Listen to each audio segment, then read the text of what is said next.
কোটা আন্দোলনকে কেন্দ্র করে আজকে সারা দেশে পালিত হচ্ছে মার্চ ফর জাস্টিস।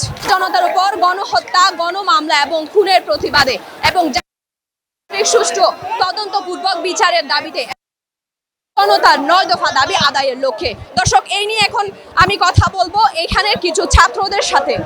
দেখেন, আমাদের হচ্ছে যে ইনিশিয়াল যে আমাদের যে ইয়াটা ছিল, আন্দোলনটা ছিল, সেটা ছিল হচ্ছে যে আমাদের কোটা নিয়ে। এখন আর জিনিসটা কোটা নিয়ে সীমাবদ্ধ নয়।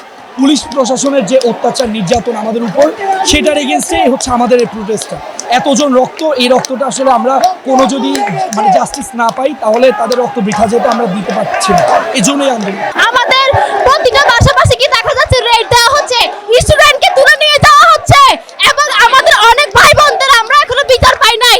আর সবচেয়ে বড় কথা, আমাদের বিশ্ববিদ্যালয় অফ করে রাখা হয়েছে, আমাদের হল থেকে মেয়েদের বের করে দেওয়া হয়েছে এবং এখানে চট্টগ্রামের সকল যে কলেজ হোস্টেলগুলো আছে ওখান থেকে মেয়েদেরকে বের করে দেওয়া হয়েছে। আপনারা জানেন, আমরা আমাদের ছাত্ররা দীর্ঘদিন ধরে একটা যৌক্তিক আন্দোলন করছে, কিন্তু আমাদের যে সরকার সেই দাবি আমলে না নিয়ে পাখির মতো গুলি করে, তার পুলিশ বাহিনী, তার লাঠিয়াল বাহিনী দিয়ে পাখির মতো গুলি করে আমাদের ছাত্রদেরকে হত্যা করেছে। আমরা দেখতে চাই এই সিস্টেমটা পাল্টাক, সব ধরনের দুর্নীতি, হত্যা, গুম, খুন সবকিছু পাল্টাক এবং আমরা একটা নতুন ভোরের স্বপ্ন দেখি।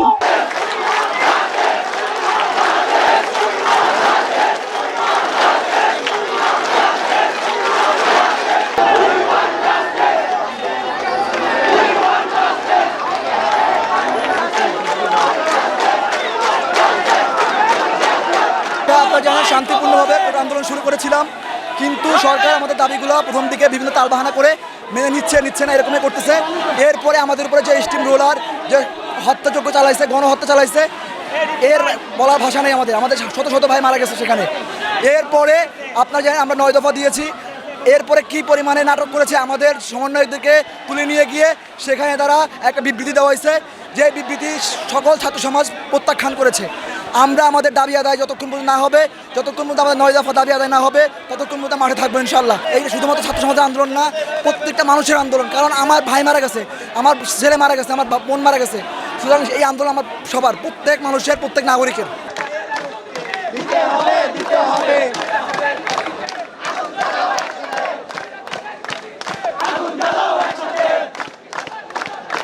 সমাজ ইতিমধ্যেই 9 দফা দাবি তারা পেশ করেছে। এই 9 দফা দাবি না মেনে নেওয়া পর্যন্ত এই অজেয় ছাত্র সমাজ কখনো ঘুরে ফিরবে না। এই ছাত্র সমাজ দেখিয়েছে 52 সাল থেকে 71 সাথে 2024 সাল। আমাদের এই আন্দোলন এখন আর শুধু ছাত্রদের আন্দোলন নাই, এটা আর কোটা বিরোধী আন্দোলন নাই, যে আন্দোলনে নিহত হয়েছে রিক্সা চালক, দোকানের কর্মচারী, পথচারী। সুতরাং আমরা বলতে পারি এই আন্দোলন সর্বস্তরের মানুষের আন্দোলন।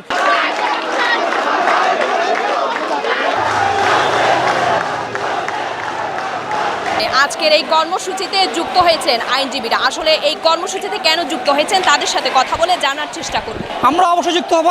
আমরা নৈতিকতার দিক থেকে, আমরা যেহেতু দেশের আইন নিয়ে কাজ করে থাকি, তো আমাদের একটা নৈতিকতার দিক থেকে আমরা চাই এরা আমাদের ভাই, পুলিশ সহ সকল ফোর্সকে আমরা বিনীত নিবেদন করবো, এই যে কারো বুকে যেন আর কোনো রকম গুলি না ছোড়া হয়। এখানে আমাদের 8 জন মেয়েকে গ্রেপ্তার করা হয়েছে, আমরা তীব্র নিন্দা জানাই। আমাদের ছেলেরা আন্দোলন করছে একটা সার্বজনীন আন্দোলন কোটার বিরুদ্ধে। তারা মেধা চাই, কোটা নয়। এটা আমাদের সাংবিধানিক অধিকার।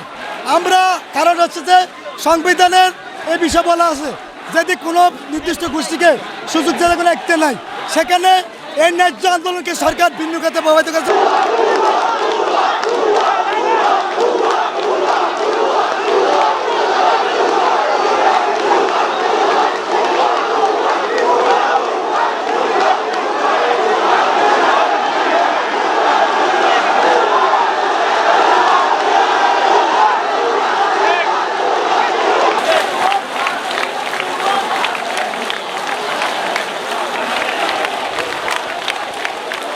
আন্দোলন করবার রাইটস প্রত্যেকটা নাগরিকের আছে, সেটা যৌক্তিক আন্দোলন যদি হয়ে থাকে।